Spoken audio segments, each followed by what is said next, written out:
नमस्कार। आज हम गहराई से देखने वाले हैं उस किताब को जिसने लाखों लोगों की पैसे को लेकर सोच बदली है। रॉबर्ट कियोसाकी की रिच डैड पुअर डैड। हमारे पास इस किताब की एक समीक्षा भी है जो इसके मुख्य पॉइंट्स को पकड़ने की कोशिश करती है। तो आज का हमारा मकसद है इस बेहद बेहद पॉपुलर किताब के पीछे के असली आइडियाज को समझना, देखना कि भाई ये इतनी चली क्यों, और हाँ, इस पर जो सवाल उठते हैं उन पर भी थोड़ी बात करना। और शुरुआत करते हैं शायद सबसे दिलचस्प चीज से, वो दो पिता वाला कॉन्सेप्ट। दो बिल्कुल अलग सोच, एक रिच डैड एक पुअर डैड, और पैसा, निवेश, संपत्ति, इन सब पर उनके एकदम उलट नजरिए। चलिए इसको खोलते हैं जरा। किताब का सबसे बड़ा दावा शायद यही है कि आपकी तनख्वाह आपको अमीर नहीं बनाएगी, आपकी सोच बनाएगी। पहला जरूरी विचार जो ये देती है, अमीर लोग पैसे के लिए काम नहीं करते, नहीं, उनका पैसा उनके लिए काम करता है। नहीं, उनका फोकस होता है ऐसी संपत्ति, ऐसे एसेट्स बनाने पर जो इनकम पैदा करें, सिर्फ महीने की पगार पर नहीं। और यही बात ना जो पारंपरिक सोच है उसको सीधी चुनौती देती है।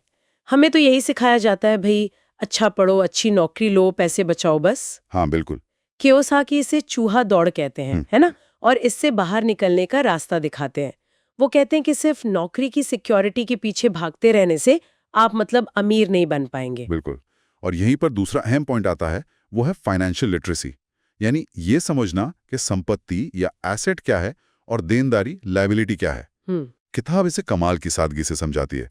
वो जो मशहूर लाइन है, संपत्ति आपकी जेब में पैसा डालती है, हाँ, देनदारी आपकी जेब से पैसा निकालती है। सुनने में कितना आसान लगता है ना, पर कितनों को सच में इसका मतलब पता है। और देखिए ये जो सादगी है ना, यही इसकी ताकत है। हाँ। बहुत से लोग फाइनेंस की भाषा से वो थोड़ा डरते हैं। सही बात है। ये दिल में उतरती है। ये आपको अपने खर्चों को, अपने निवेशों को एक नए चश्मे से देखने पर मजबूर करती है। जैसे, क्या आपका घर सच में आपका एसेट है या एक लायबिलिटी? ये सवाल सोचने पर मजबूर करता है। हाँ बिल्कुल। और तीसरा अहम सबक कि सिर्फ कमाने के लिए काम मत करो, सीखने के लिए करो।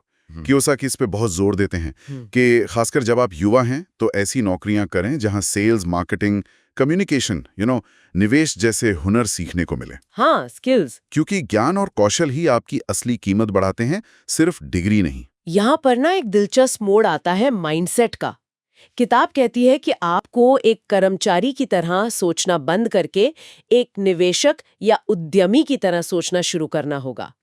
सोच बदलनी होगी। हाँ, ये बताती है कि कैसे अमीर लोग कानूनी तरीकों से, जैसे कॉरपोरेशंस वगैरह बनाकर टैक्स बचाते हैं और अपनी संपत्ति को सुरक्षित रखते हैं। ये तरीके आम आदमी को अक्सर पता ही नहीं होते हैं। सही। और साथ ही वो डर पर काबू पाना और हिसाब लगाकर जोखिम लेना, कैलकुलेटेड रिस्क लेना, इसे भी जरूरी बताया गया है। हाँ, ये जो मानसिकता बदलने वाली बात है ना, ये शायद किताब की सबसे बड़ी खूबी है।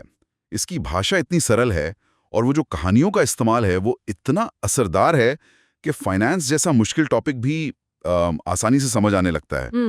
ये सिर्फ जानकारी नहीं देती, बल्कि पाठक को अंदर से झकझोरती है, उसे पैसे और करियर के बारे में नए सिरे से सोचने पर मजबूर करती है। ये बात तो है, प्रेरणा देने में किताब बहुत कामयाब है।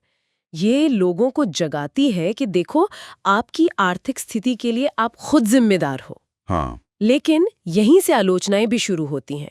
कई समीक्षक मानते हैं कि किताब क्या करना है ये तो खूब बताती है, पर कैसे करना है उसका कोई ठोस स्टेप बाय स्टेप गाइडेंस नहीं देती। प्रेरणा तो भरपूर है, पर वो प्रैक्टिकल एक्शन प्लान वो थोड़ा गायब है। और कुछ सवाल तो और भी बुनियादी हैं, जैसे ये जो रिच डैड हैं, क्या वो सच में थे या वो सिर्फ कियोसाकी के विचारों को समझाने के लिए एक गढ़ा हुआ किरदार हैं? हाँ, ये सवाल उठता है। ये सवाल किताब की क्रेडिबिलिटी पर थोड़ा शक पैदा करता है ना? बिल्कुल। और एक और आलोचना ये है कि किताब निवेश और व्यापार की दुनिया को शायद जरूरत से ज्यादा आसान बना देती है। यह अक्सर निवेश से जुड़े जो जोखिम है, जो रिस्क है, उन्हें कम आंकती है और एक तरह से जल्दी अमीर बनने का एक आसान रास्ता दिखाती है, जो शायद हकीकत से थोड़ा परे हो सकता है। हाँ, रियल एस्टेट या बिजनेस शुरू करना उतना सीधा नहीं होता। बिल्कुल उतना सीधा नहीं होता जितना किताब में कभी-कभी लग सकता है। हाँ, और ये भी थोड़ा लगता है कि कुछ विचार किताब में बार बार दोहराए गए हैं। साथ ही कियोसाकी के नाम से जो पूरा एक बिजनेस मॉडल चलता है, सेमिनार्स, गेम्स, कोचिंग प्रोग्राम्स, वो भी है। उस पर भी सवाल उठते हैं कि क्या इनका असली मकसद सिर्फ पैसा कमाना है। पर इन सब आलोचनाओं के बावजूद जो समीक्षा हमारे पास है वो इसे 5 में से 4 स्टार देती है, हाँ, 4 स्टार। जो दिखाता है कि इसका असर तो है, काफी गहरा असर है। तो निचोड़ शायद यह है कि रिच डैड पुअर डैड आपको अमीर बनने का कोई सीक्रेट फॉर्मूला शायद ना दे, लेकिन ये पैसे को देखने का आपका नजरिया बदलने की जबरदस्त क्षमता रखती है। ये उस कमी को उजागर करती है, फाइनेंशियल एजुकेशन की कमी, जो हमारे स्कूल और कॉलेज अक्सर पूरी नहीं कर पाते। और यहीं पर एक दिलचस्प सवाल भविष्य के लिए खड़ा होता है मेरे ख्याल से। देखिए, ये किताब लगभग 25 साल पहले लिखी गई थी। हाँ, काफी समय हो गया। हाँ, तो आज की जो बदलती अर्थव्यवस्था है, जहाँ गिग इकोनॉमी है, फ्रीलांसिंग है, क्रिप्टो करेंसी जैसी नई चीज़ें हैं, उसमें इसके सिद्धांत कितने प्रासंगिक हैं, कितने रेलेवेंट हैं? और क्या वाकई जैसा किताब दावा करती है कि पारंपरिक शिक्षा वित्तीय सफलता के लिए उतनी अपर्याप्त है? इस पर सोचना लाजमी है।